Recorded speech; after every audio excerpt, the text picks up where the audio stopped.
Hello, quark physics में आपका स्वागत है। इसमें हम बीएससी के कुछ टॉपिक को कवर करेंगे। इसमें हमने पहली जो ब्रांच ली है वो है क्लासिकल मैकेनिक्स। ठीक है, हमारे पास बीएससी में कई सारे पेपर होते हैं जिसमें हमने क्लासिकल मैकेनिक्स को पहले चूज़ किया है और इसमें हम जो पहला टॉपिक चूज़ कर रहे हैं वो है स्टेबिलिटी एनालिसिस। जो हम पहला टॉपिक ले रहे हैं टॉपिक है स्टेबिलिटी एनालिसिस। क्या होता है स्टेबिलिटी एनालिसिस? ठीक है, तो स्टेबिलिटी एनालिसिस के थ्रू हम बाउंडेड मोशन, अनबाउंडेड मोशन या अगर कोई बॉडी अगर बाउंडेड मोशन कर रही है तो उसका time period, angular frequency calculate कर सकते हैं। तो स्टेबिलिटी एनालिसिस में जो हमारा कॉन्सेप्ट इन्वॉल्व होता है वो इन्वॉल्व होता है मैक्सिमम मिनिमम। ठीक है, लेकिन हम कैसे इसको फिजिक्स में कोरिलेट करेंगे वो देखते हैं। तो स्टेबिलिटी एनालिसिस पढ़ने के लिए स्टेबिलिटी एनालिसिस का यूज़ हम लोग जनरल थ्योरी ऑफ ऑसिलेशन में भी करते हैं। तो जनरल थ्योरी ऑफ ऑसिलेशन में हम जानते हैं कि पोटेंशियल एनर्जी का बहुत अच्छा रोल है। ठीक है, तो अगर हम किसी पोटेंशियल एनर्जी की बात करते हैं तो हम देखेंगे कि हमारा सिस्टम कैसा होना चाहिए। ठीक है, क्योंकि जो ऑसिलेट करेगा वो सिस्टम होगा। तो सिस्टम की हम बात करते हैं। ठीक है, तो हम यहाँ पे बात कर रहे हैं तो हमारा जो टॉपिक है स्टेबिलिटी एनालिसिस, इसमें हम पहले बात कर रहे हैं potential energy and equilibrium. Potential energy and equilibrium. अगर हम किसी कंजर्वेटिव सिस्टम की बात करते हैं, ठीक है, अगर हम किसी कंजर्वेटिव सिस्टम की बात करते हैं और वो सिस्टम हम मान रहे हैं कि वन डायमेंशनल सिस्टम है, ठीक है, या वन डायमेंशनल ऑसिलेशन की बात कर रहा है, क्योंकि हमको पता है इसमें ऑसिलेशन इन्वॉल्व होगा और ऑसिलेशन में ही हमको देखना है पोटेंशियल एनर्जी और इक्विलिब्रियम। ठीक है, तो अगर हम किसी कंजर्वेटिव सिस्टम को अगर हम कंसीडर करते हैं, ठीक है, तो जो आपका पोटेंशियल एनर्जी होगा, ठीक है, सिस्टम का, ठीक है, वो आपका as a function of position होगा। Potential energy is a function of position X, U is a function of X. चूँकि यहाँ पे वन डायमेंशनल सिस्टम दिया है इसलिए हमने एक्स लिया है। आप कोई भी ले सकते हो, एक्स वाई, ठीक है, एक्स ले सकते हो, वाई ले सकते हो, जेड ले सकते हो, जैसा आप चूज़ करना चाहो।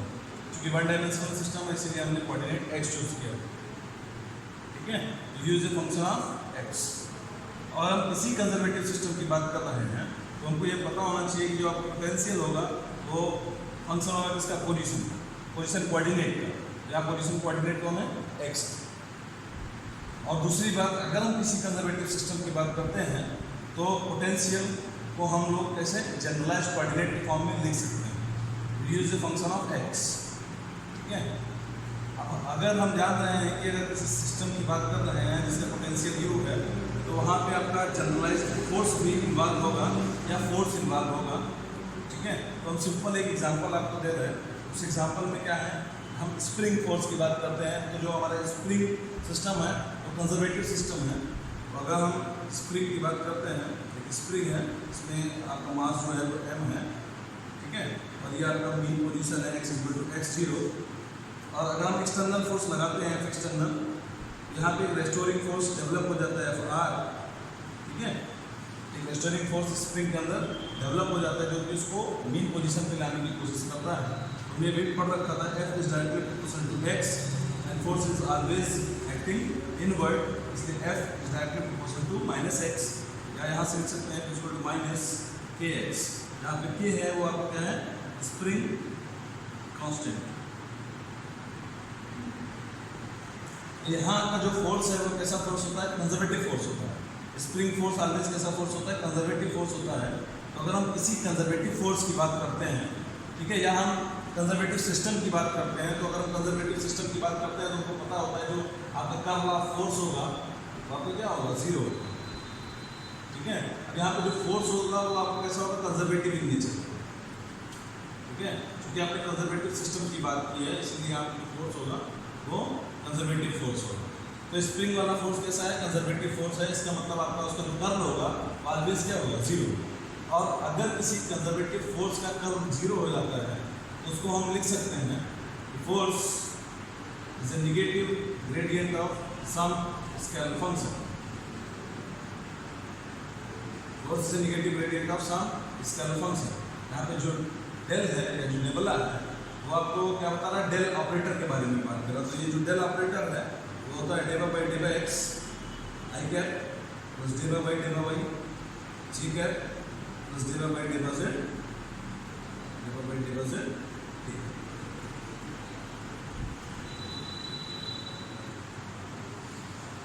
ठीक है। अब चूंकि ये आपका जो फंक्शन है वो फाई है, फाई स्केलर फंक्शन है, तो जब भी आप डेल फाई ऑपरेट करेंगे तो फाई का अपना कोऑर्डिनेट सिस्टम होगा। चूंकि हमने क्या किया है, स्केलर फंक्शन लिया है पोटेंशियल को, और पोटेंशियल इसमें वन कोऑर्डिनेट सिस्टम में है, एक्स लिख देंगे तो phi is a function of x.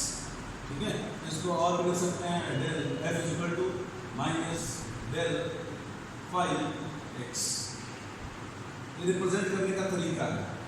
ठीक है, कि अगर आप कंजर्वेटिव सिस्टम की बात कर रहे हो तो उसका जो कर्ल होगा, ठीक है, इसका कंजर्वेटिव फोर्स का वो आपका जीरो होगा, curl of force is zero, it means force may be written as a negative gradient of some scalar function.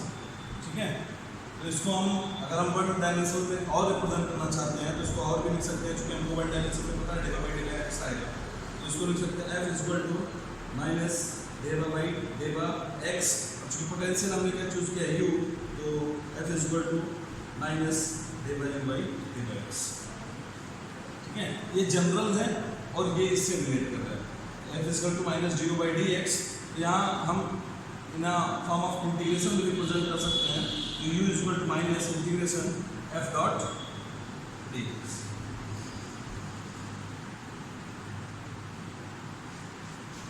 तो स्प्रिंग की हम पोटेंशियल एनर्जी यहाँ से कैलकुलेट कर सकते हैं, U इज इक्वल टू कितना आएगा, हाफ के एक्स स्क्वायर। तो स्प्रिंग सिस्टम की हमने बात की थी, तो स्प्रिंग सिस्टम आपका कंजर्वेटिव सिस्टम था, तो वहाँ पे आपको पोटेंशियल जो दिख रहा है U is equal to half k x square दिख रहा है। इसका मतलब पोटेंशियल अगर हमारे पास है, ठीक है, तो हम क्या वहाँ से जनरलाइज्ड फोर्स निकाल सकते हैं या एक कंजर्वेटिव फोर्स पा सकते हैं, जिसका कर्ल क्या होगा, जीरो। ठीक है, तो ये तो हो गया जनरल कि अगर हमारे पास पोटेंशियल और फोर्स एक दूसरे से कैसे रिलेट होंगे, तो ये उसका जनरल फार्मूला है, f is equal to minus d u by d x. ठीक है, use a function of x. जो पोटेंशियल है कंजर्वेटिव सिस्टम के लिए, ठीक है, वो फंक्शन है किसका, पोजीशन कोऑर्डिनेट एक्स का। ठीक है, और यहाँ पे जो फोर्स इन्वॉल्व है वो कैसा होगा, कंजर्वेटिव होगा। ये तभी लिखा जा सकता है जब आपका फोर्स कंजर्वेटिव होगा, और कोई भी फोर्स कंजर्वेटिव कब होगा, जब वो सेंट्रल होगा। ठीक है, तो ये थोड़ा ध्यान देना है आपको। सेंट्रल फोर्स कौन कौन से होते हैं, तो इलेक्ट्रिक फोर्स सेंट्रल फोर्स है, ठीक है, ग्रेविटेशनल फोर्स सेंट्रल फोर्स है। ठीक है, हमारा स्प्रिंग वाला जो फोर्स दिख रहा है वो भी कंजर्वेटिव है, क्यों, क्योंकि उसका जो कर्ल आ रहा है क्या आ रहा है, जीरो आ रहा। ठीक है, तो कर्ल ऑफ फोर्स अगर आपका जीरो आ रहा तो आपका सिस्टम कैसा होगा, कंजर्वेटिव सिस्टम। ठीक है, अब हम इक्विलिब्रियम की बात करते हैं, क्योंकि हमने स्टेबिलिटी एनर्जी सिस्टम चूज किया है। पोटेंशियल एनर्जी तो पता चल गया, इक्विलिब्रियम की बात करते हैं। कैसे पोटेंशियल एनर्जी में इक्विलिब्रियम की बात करेंगे, क्योंकि हमने टॉपिक का नाम भी लिखा था पोटेंशियल एनर्जी एंड इक्विलिब्रियम।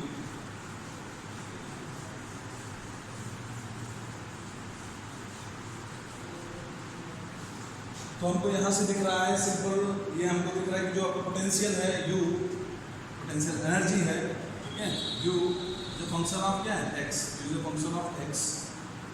ठीक है, तो force may be written as F is equal to minus d o by d x in one dimensional system. For equilibrium हम यहाँ इक्विलिब्रियम की कंडीशन लगाते हैं, तो for equilibrium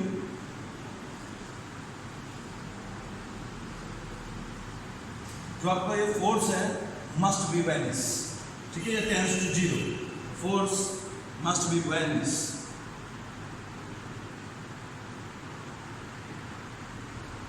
must be balances.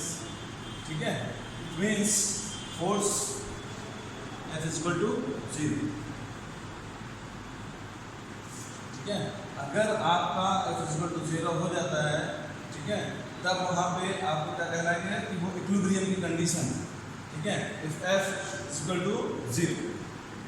ठीक है, for equilibrium F must be balances या force is equal to zero. ठीक है,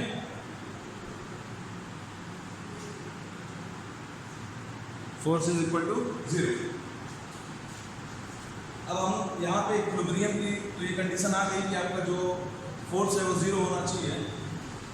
हम आपको पोटेंशियल हम हम यहाँ पे ग्राफ प्लॉट करते हैं, potential versus x position coordinate ये है। यहाँ पे एक पॉइंट ए है और यहाँ पे एक पॉइंट बी है। तो ये जो पॉइंट ए है और जो पॉइंट बी है, यहाँ पे आपका जो फोर्स है वहाँ पे क्या कर रहा है, बैलेंस कर रहा है। इसका मतलब जो पॉइंट ए एंड बी है वो कैसे पॉइंट है, इक्विलिब्रियम पॉइंट है।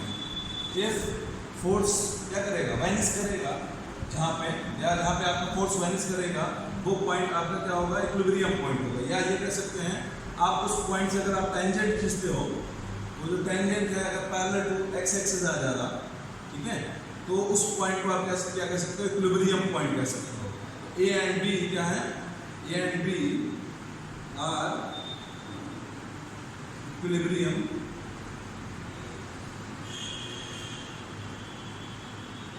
पॉइंट्स। लेकिन ए आपका इक्विलिब्रियम को पॉइंट है। अब इक्विलिब्रियम आपके कितने तरीके के होते हैं ये देखते हैं थोड़ा, ठीक है। हम थोड़ा यहाँ पे इक्विलिब्रियम की बात करते हैं कि इक्विलिब्रियम आपके कितने तरीके के होते हैं। तो इक्विलिब्रियम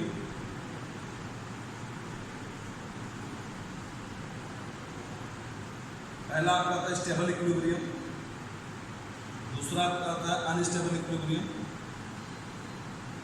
तीसरा आपका है आपका न्यूट्रल इक्विलिब्रियम। तो स्टेबल इक्विलिब्रियम कहाँ पे होगा, अनस्टेबल इक्विलिब्रियम कहाँ पे होगा, न्यूट्रल इक्विलिब्रियम कहाँ पे होगा। इक्विलिब्रियम तो आपका क्या है, वो पॉइंट्स हैं। तो a and b are equilibrium points. लेकिन कौन सा पॉइंट आपका स्टेबल होगा, कौन सा पॉइंट आपका अनस्टेबल होगा, वो हम कैसे चेक करेंगे। तो अगर हम इसमें किसी पार्टिकल को अगर मान लीजिए थोड़ी देर के लिए अगर हम छोड़ देते हैं, उस पार्टिकल को थोड़ी सी एनर्जी देते हैं, तो पार्टिकल यहाँ पे क्या करेगा, ऑसिलेट करेगा। कैसा मोशन करेगा, बाउंडेड मोशन करेगा। तो अगर हमारे पास स्टेबिलिटी निकालनी है और स्टेबल इक्विलिब्रियम निकालना है, इसका मतलब यह है जो पार्टिकल जो है आपका, वो आपको कैसा मोशन करना चाहिए, बाउंडेड मोशन करना चाहिए। तो पार्टिकल आपका इस यहाँ जो पॉइंट ए है, अगर हम ए पॉइंट पे अगर हम किसी पार्टिकल को छोड़ देते हैं थोड़ी सी एनर्जी देकर, तो पार्टिकल क्या करेगा, सिंपल हार्मोनिक मोशन। और सिंपल हार्मोनिक मोशन कैसा मोशन होता है, बाउंडेड मोशन होता है। इसका मतलब स्टेबल की कंडीशन क्या है, आपको क्या होना चाहिए, बाउंडेड मोशन होना चाहिए। और अनस्टेबल में अगर आप पार्टिकल को यहाँ पे रख दो, थोड़ी सी एनर्जी दोगे तो पार्टिकल कभी भी अपनी ओरिजिनल पोजीशन पे नहीं पहुंचेगा। इसका मतलब ये अनबाउंडेड मोशन है।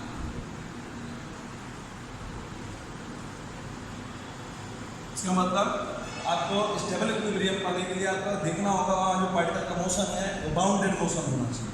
अनस्टेबल के लिए अनबाउंडेड मोशन होना चाहिए। यहाँ पे हम देख रहे हैं सिंपल हार्मोनिक मोशन हो रहा है, तो यहाँ बाउंडेड मोशन है। यहाँ पे कोई भी सिंपल हार्मोनिक मोशन नहीं होगा, या पार्टिकल कभी भी अपनी पॉइंट बी पे नहीं पहुँचेगा, ठीक है। एक बार अगर हम थोड़ी सी एनर्जी देंगे तो क्या पाएगा, एनर्जी। यहाँ पे maximum potential energy, kinetic energy में चेंज हो जाएगा, फिर कभी वो नहीं पहुँचेगा। इसीलिए वो जो आपका इक्विलिब्रियम होगा वो कैसा होगा, अनस्टेबल। तो यहाँ पे जो पॉइंट ए है वो आपका कैसा है, स्टेबल इक्विलिब्रियम है, और पॉइंट जो बी है वो अनस्टेबल इक्विलिब्रियम। न्यूट्रल इक्विलिब्रियम क्या होगा, तो अगर हम न्यूट्रल इक्विलिब्रियम की बात करते हैं, तो अगर हम पार्टिकल को एक ऐसी जगह पे छोड़ दें जहाँ पे पार्टिकल को फोर्स लगाने के बाद भी particle to and fro motion ना करे, ठीक है, पार्टिकल ऑसिलेट ना हो, ठीक है, या पार्टिकल अपनी मीन पोजीशन पे क्या बना रहा है, एट रेस्ट, तो उसको हम लोग क्या बोल देते हैं, neutral equilibrium, at rest, neutral equilibrium.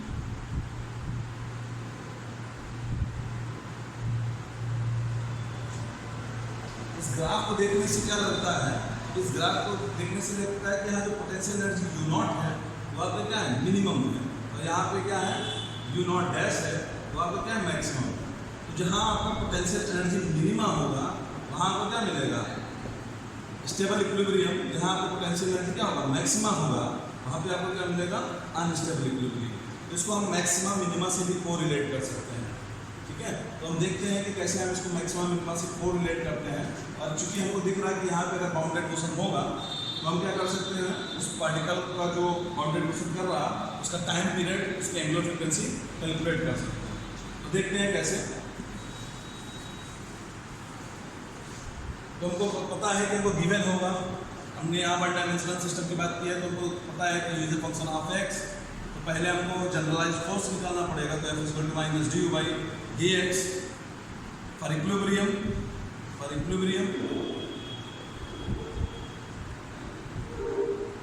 f is equal to 0, it means du by dr is equal to 0।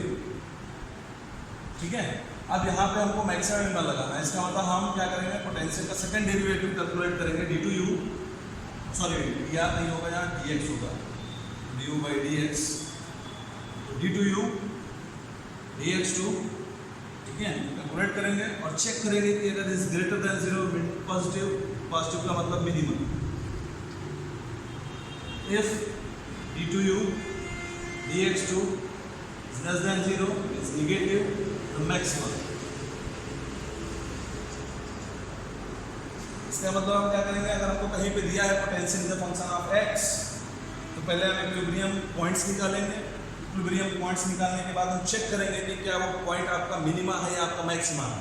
अगर आपको d2u dx2 अगर पोटेंशियल का सेकंड डेरिवेटिव अगर आपको ग्रेटर देन 0 मिल रहा मतलब पॉजिटिव तो मिनिमा है, अगर लेस देन 0 मिल रहा निगेटिव मतलब मैक्सिमम, ठीक है। तो ये कंडीशन है, तो हमको यहाँ पे आपका ये जो पॉइंट होगा वो कैसा होगा, मिनिमा होगा, और जो पॉइंट होगा वो आपका कैसा होगा, मैक्सिमम होगा। तो हम एक क्वेश्चन लेते हैं, उस क्वेश्चन से आपको सॉल्व करके दिखाते हैं कि कैसे हम टाइम पीरियड और एंगुलर फ्रीक्वेंसी कैलकुलेट कर सकते हैं। अगर हमको गिवन हो क्या, potential is a function of position.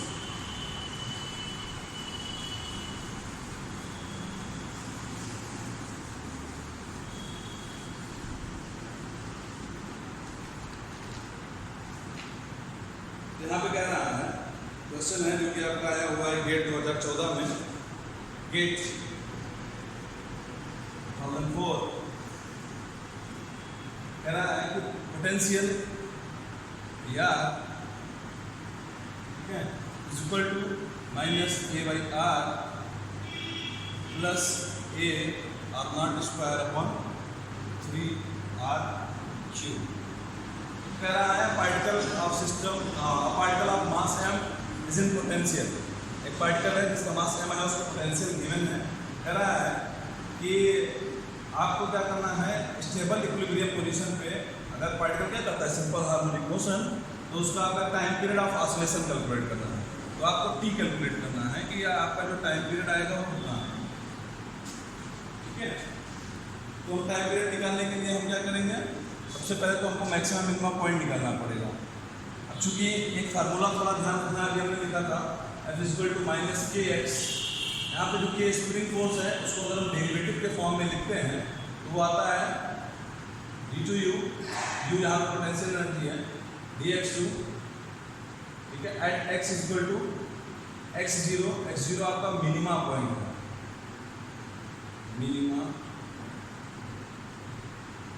ठीक है। तो हम लोग एक फार्मूला पढ़ चुके हैं, omega is equal to under root k by m, k की वैल्यू ये प्रूव करेंगे। तो हमको अगर ये मिल जाए तो हमारा काम हो जाए, इसका मतलब हमको मिनिमा कैलकुलेट करना पड़ेगा, हमको मिनिमम पॉइंट पे के की वैल्यू कैलकुलेट करनी पड़ेगी, एम तो हमको गिवन है। तो टाइम पीरियड निकालने का तरीका, टी इज इक्वल टू हमको पता है क्या होता है, 2 पाई बाई ओमेगा, ओमेगा निकल जाएगा तो टाइम पीरियड निकल जाएगा। तो हम सॉल्व कैसे करते हैं सोल्यूशन, सबसे पहला काम क्या है, आपको फोर्स निकालना, जनरलाइज फोर्स निकालना। तो F is equal to minus d v, यहाँ पे चूंकि पोटेंशियल V लग रखा है, ठीक है, तो डी बाई डी आर, चूंकि V is a function of R, सबसे पहला आपको क्या करना है, उसको इज इक्वल टू 0 पुट करना है, इक्विलिब्रियम पॉइंट्स निकालने हैं।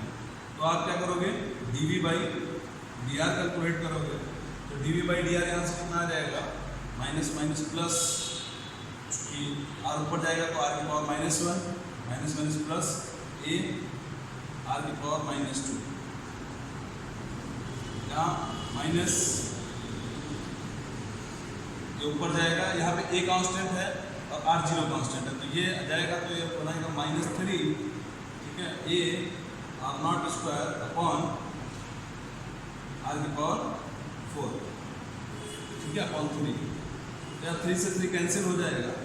तो ये जो आपको दिख रहा है वो आपको दिखेगा a upon r square minus a r not square upon r की पावर 4, और इक्वल टू क्या करना 0, इसका मतलब a upon r square equal to a r not square upon r की पावर 4। ऐसे a कैंसिल हो जाएगा, पावर कैंसिल हो जाएगा, इसका मतलब आर इक्वल टू क्या मिलेगा, आर जीरो। तो यहाँ पे आपको जो इक्विलिब्रियम पॉइंट मिला है वो मिला है r equal to r zero. अब इस पॉइंट पे आपको चेक करना है कि मैक्सिमा आ रहा है मिनिमा आ रहा है। तो आपको पता है बाउंडेड मोशन होना चाहिए, तभी आपका सिंपल हार्मोनिक मोशन मिलेगा, तभी आपको टाइम पीरियड मिलेगा। तो हमको क्या करना पड़ेगा, कंडीशन चेक करनी पड़ेगी, या हम सीधे क्या कर सकते हैं, इसका सेकंड डेरिवेटिव कैलकुलेट कर सकते हैं। जब इसका सेकंड डेरिवेटिव कैलकुलेट करेंगे, सेकंड डेरिवेटिव अगर हम कैलकुलेट करते हैं तो क्या मिलेगा, d2v dr2, और हमको क्या पुट करना है, r equal to r zero minima point. ठीक है, चूंकि हमको एक ही पॉइंट मिल रहा है इसलिए हमको इसी को मिनिमम पॉइंट मान लेना। ठीक है, चेक नहीं करना है। तो अगर हम उसकी वैल्यू कैलकुलेट करेंगे तो कितना आ जाएगा, -2a आर की पावर -3। एक बार अगेन डिफरेंशिएट करेंगे और ये कितना आ जाएगा,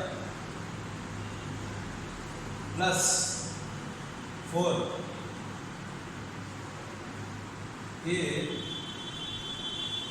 are not square upon r की पावर -5, नहीं सॉरी प्लस नहीं, चूँकि अपॉन में आ जाएगा।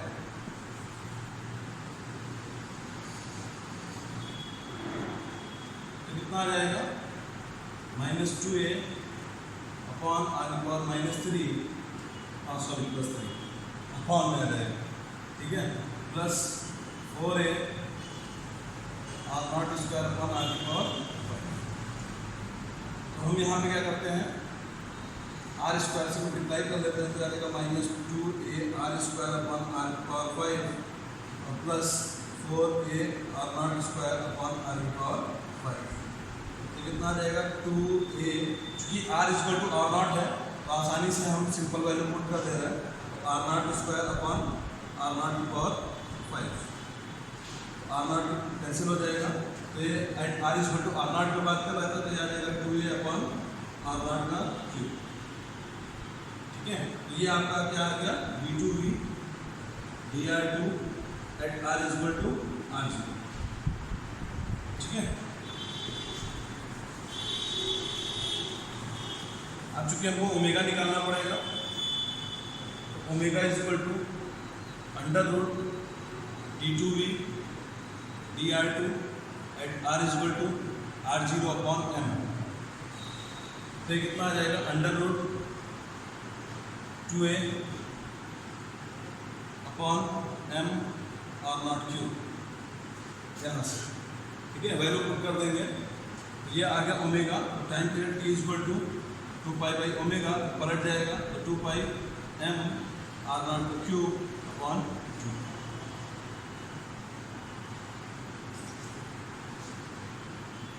तो 2π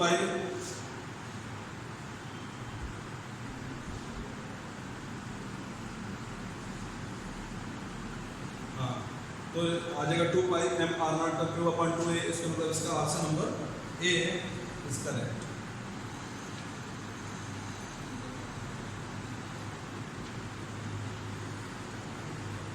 बहुत सिंपल टॉपिक है, बहुत अच्छा टॉपिक है कि आपको इस पर एक क्वेश्चन जरूर पूछा जाएगा 3 नंबर में। ठीक है, नेट में, ठीक है, गेट में भी पूछा जाता है, सिंपल बीएससी और एमएससी में भी पूछ लिया जाता है इसके क्वेश्चन। बहुत अच्छा टॉपिक है स्टेबिलिटी एनालिसिस। ठीक है, जो कि क्या करेगा, जनरल थ्योरी ऑफ ऑसिलेशन के बारे में बात करेगा। ठीक है, तो आज के लिए बस इतना ही, आगे का हमारा टॉपिक आगे